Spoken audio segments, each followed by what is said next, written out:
Sa soif d'apprendre et son sens inné de l'organisation vont le pousser à la politique. Il est d'abord élu dans sa province natale avant de commencer à développer une ambition nationale. Philippe Gaillard, auteur de l'une de ses biographies officielles, a longtemps fréquenté Amadou Ahidjo. Il a été sur trois sessions à l'Assemblée territoriale et puis à Paris à l'Assemblée de l'Union française.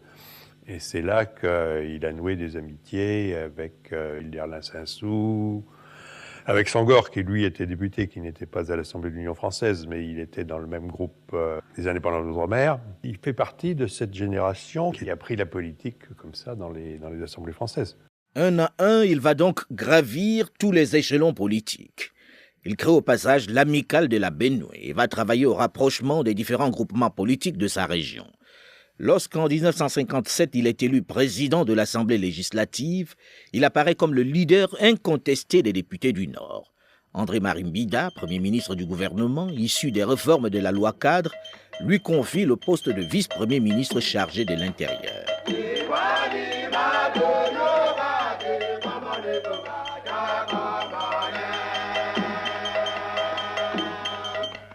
1958.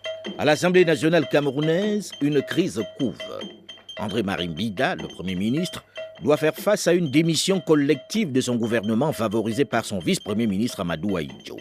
Son extrémisme et son tribalisme notoire vis-à-vis des Bamileke et des Bassa n'arrangent pas les choses. Il ne bénéficie plus non plus du soutien de Paris. Philippe Gaillard, vous qui avez travaillé au Cameroun dans cette période et qui avez ensuite, en tant que journaliste, beaucoup écrit sur ce pays, notamment une biographie du président Amadou Ahidjo.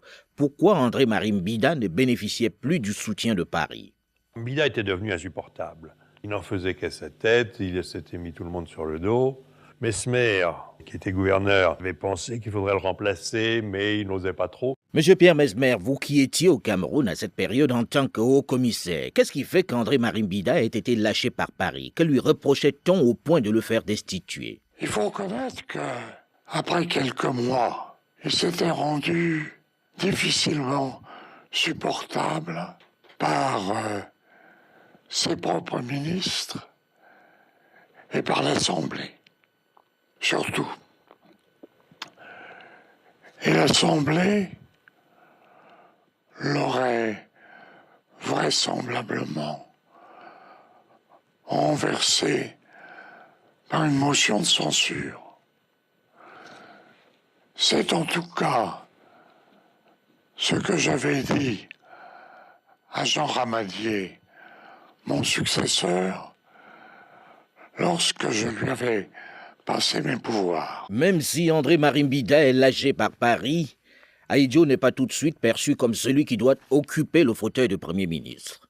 Mais le 18 février 1958, le jeune télégraphiste du Nord est investi Premier ministre du Cameroun.